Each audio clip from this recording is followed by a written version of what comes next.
To jama'a kowa ya saurara bari ku ji. Akwai wani professor ne a medicine. Sunan shi Professor Maurice Vocal. Mutumin ƙasar Faransa ne. Kowa ya san ƙasar Faransa ta fi kowace ƙasa a duniya bincike game da kayan tarihi. Rannan sai ƙasar Faransa ta ce tana so ta bincike game da gawar Firauna. Amma ana son a samu wani written documentation, an ancient written documentation from the past. Ana son a samu wani tsohon littafi da ya kawo tarihin Fir'auna. Aka gama bincikawa wurin malaman history, archaeologists, duka suka ce ba wani littafi da suka sani wanda ya taba kawo tarihin Fir'auna. Gawan nan ana son a samu littafin da ya taba kawo tarihin gawar. Sai wani musulmi a kasar Faransa sai ya ce wannan professor, ya ce kaga ko akwai wani littafi da aka rubuta shi yau shekara 1400 ya kawo tarihin nan. Sai ce wani littafi ne, sai ce mai alkur'ani. Sai ce alkur'ani, sai ce eh. Sai ce a ina, sai buɗo mishi. Sai ga al-yawma nunajjika bi badanika litakuna liman khalfaka aya. Inna lillahi wa inna ilaihi. This is the most ancient archaeologist document written and revealed to Muhammad sallallahu alaihi wasallam. Mafi dadewar littafin tarihi da Allah ya sauka annabi shine alqur'ani. Gashi karara Allah yana cewa a yau, kun ji haddat ma an sa, a yau za mu tseratar da kai da jikinka don ka zama abun wa'azi ga waɗanda za su zo bayanka. Sai Maurice Vocal ya ce a ina aka wannan littafin, a ina aka rubuta shi?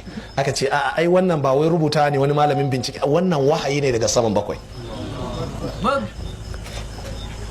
To dalilin da yasa na kawo muku wannan tarihin, Maurice Vocal kun san me yayi? Sai ce ya aje binciken, ya aje malantar, ya aje komai, sai tafi Jidda ya je zauna. Sai da ya shekara 5 yana koyon larabci don ya iya Qur'ani. Ya ce lallai tun da aka samu wannan binciken, ya ce akwai bincike da yawa a cikin littafin nan kenan. Ya ce to ba zai yi kullum sai dai ya ce to fasara mini to nan fa. Ya ce a bari ya koyi larabcin, ya koyi littafin. Wallahi ba musulmi ba ne, bai musulunta ba ko kaɗan a wannan lokaci Maurice Vocal, amma ya je ya ainihin koyi alƙur'ani, ya koyi larabci a Jidda, ya zauna shekara 5 dindi. Aka ce ya so ya zauna a Makka ne ma, sai aka ce ai duk wanda bai musulunta ba a yarda ya shiga garin. To Jidda kwanan kowa na zama ba rikici. Da ya koyi alkur'ani, ya koyi larabcin, sai dawo ya ce wa cibiyar bincike ta ƙasar Faransa, ya ce to yanzu ya samo cikakken ilimi. Dama shi researcher mai bincike baya son dogon bayani.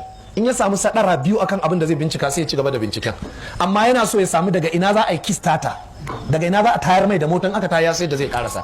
To tun da ya samu al-yawma nunajjika bi badanika litakuna liman khalfaka aya, sai ya ce bincike ya haɗu. Sai ci gaba da bincike game da gawar Fir'auna tsaf. Maurice Vocal ya je koyi larabci, koyi alkur'ani, da ya zo sai ta faɗaɗa bincike a kai.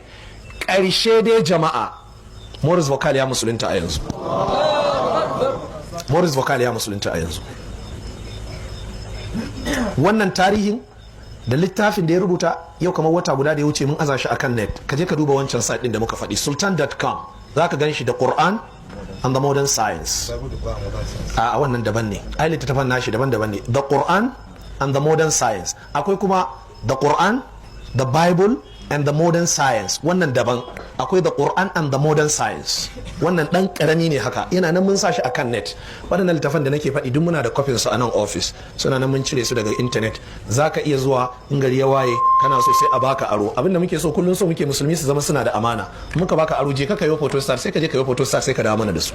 Yanzu din nan mun tashi muna nan da su.